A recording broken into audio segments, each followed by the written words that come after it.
Assalamualaikum warahmatullahi wabarakatuh. I made this video to complete my midterm exam for English for Communication. Let me introduce myself. Hello, my name is Agung and I'm a 19-year-old. I live on Unan housing area, Block D. I am vocational high school 6th graduate. Currently, I'm a college student that attends Polytechnic Negeri Padang.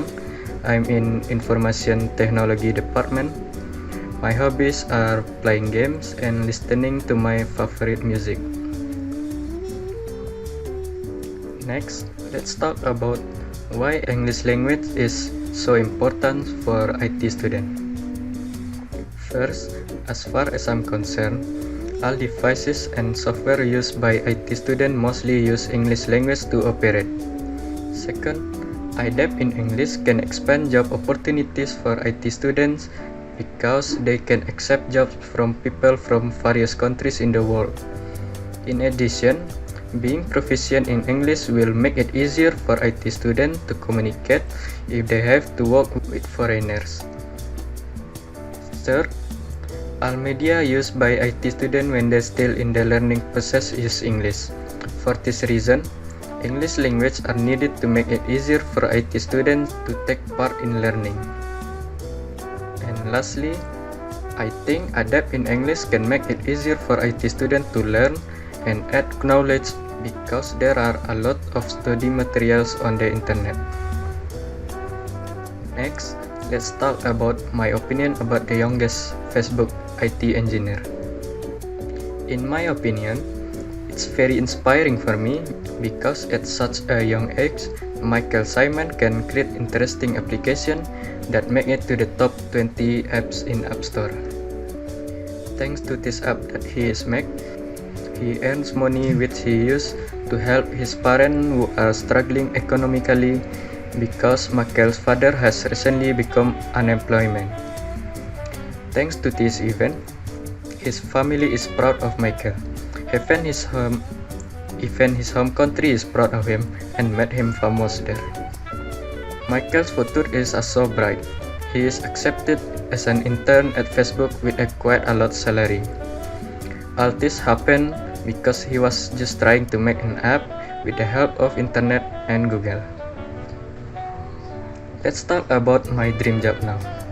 I want to be a software developer because as time goes by, technology will always evolve. Software developers will find themselves in increasingly high demand. A lot of companies want to push new initiatives and require the expertise of software developers to do so. Given the abundance of opportunities available to them, developers don't have to worry anymore when they want to get a job. The future is bright for software developers. Software developers are the creative, the brain, and mastermind behind computer programs of all sorts.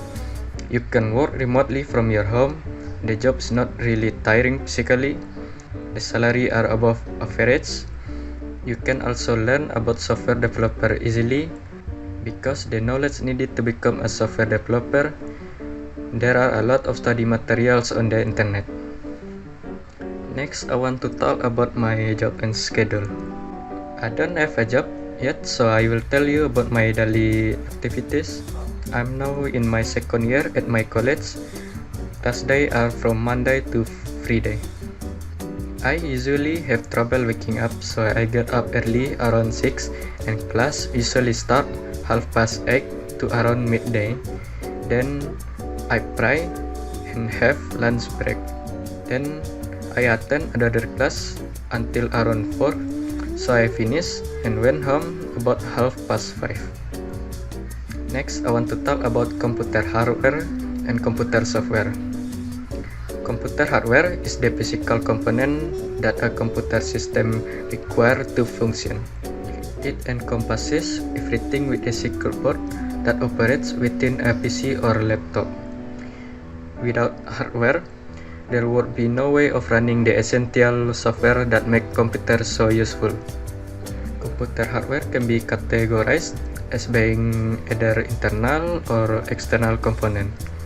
Generally, internal hardware components are those necessary for the proper functioning of the computer, while external computer hardware components are attached to the computer to add or enhance functionality.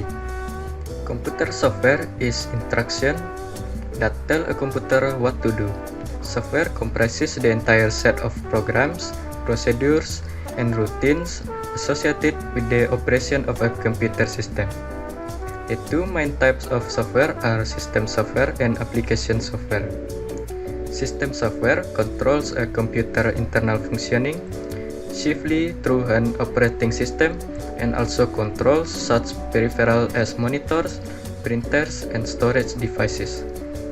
Application software, by contrast, direct the computer to execute commands given by the user might be said to include any program that processes data for a user.